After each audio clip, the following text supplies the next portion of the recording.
The Capitol behind me, and the House is in session as we wait for the House to vote on a cost-cutting bill that includes over $1 billion in funding slashes to NPR and PBS at any moment. The Senate voted in favor of cutting the funding earlier today. Despite warnings for years from Republicans that NPR and PBS were simply catering to left-leaning politics, the government-funded news organizations have continued to double down on the reporting, even up until the Senate vote last night.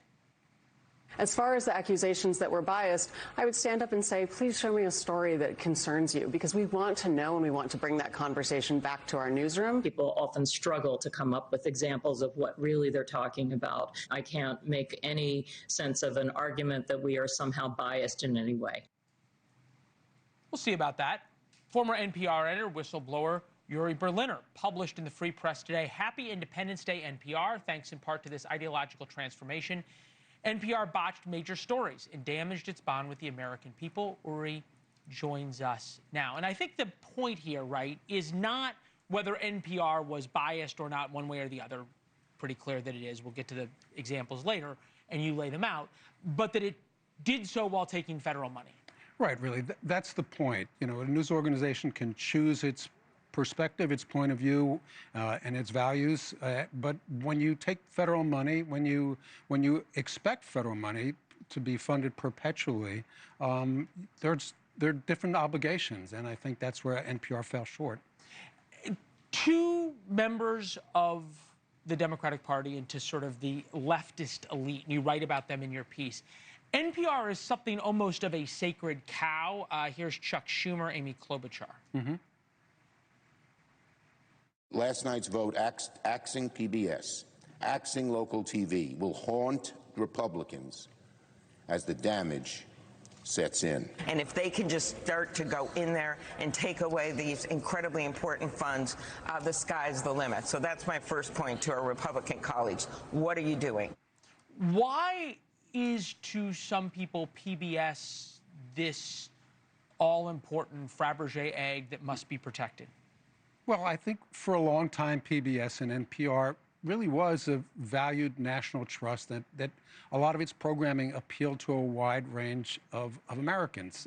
You know, when you talk about public radio, shows like Car Talk or Prairie Home Companion, and I think a lot of people... Ken Burns' The Civil War and everything else. Okay. We're on board with that. But I think over time, especially in the last 10 years or so, so much became politicized, so much became sort of progressive talking points. And the sort of the more creative pieces that were, shows that were driven by curiosity and surprise were replaced by really more political, polemical kind of thing. So I don't think, as you're sitting here, you feel as though America's losing that much. Well, I mean, I think that the old NPR is a big loss, but I don't think it has been like that for quite a while now, and I think that's the problem. Yeah, so this is, just to answer the dear leader's question of show us some headlines. Microfeminism, the next big thing in fighting the patriarchy. Which skin color emoji should you use? The answer can be more complex than you think. Black women's group find health and healing on hikes, but sometimes racism too. Bringing diversity to Maine's nearly all-white lobster fleet. Diet culture can hurt kids. This author advises parents to reclaim the word fat. I see you kind of smiling as I read these. Right, right. Why? Well, because I think a lot of people would smile at that. I mean, these things are kind of, you know, ultra woke and kind of ridiculous. And NPR was doing a lot of it. I mean, they're funny on its face, but I think cumulatively it really damages. It degrades the brand. I think about this, and I'm interested in when the change happened, because there's another big part of this is the cuts to USAID. I spent a long time overseas as a foreign correspondent. Some of the projects you saw USAID were so important in furthering the American brand. You think about AIDS in Africa testing and everything else.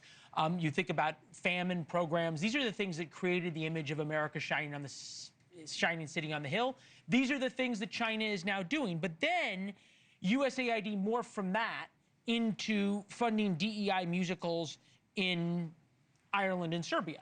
And so then now, in order to sort of get rid of all of it, the worst parts of it, you get rid of all of it.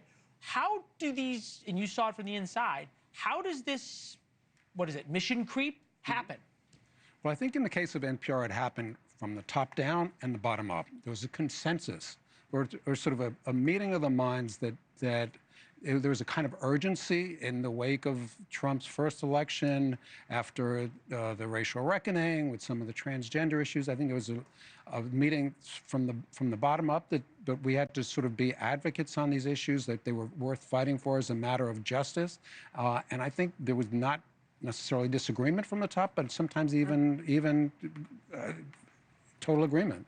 Yeah, well, and sometimes, I mean, there was one quote from the head of NPR saying that the First Amendment was the problem in all of this. Yeah. Uri, you're a brave man to speak out. All right, thank you very much. Thank you very much. Good talking to you. Thank you for watching. Subscribe below and download our NewsNation app right now on your phone, and you will get fact-based, unbiased news for all Americans.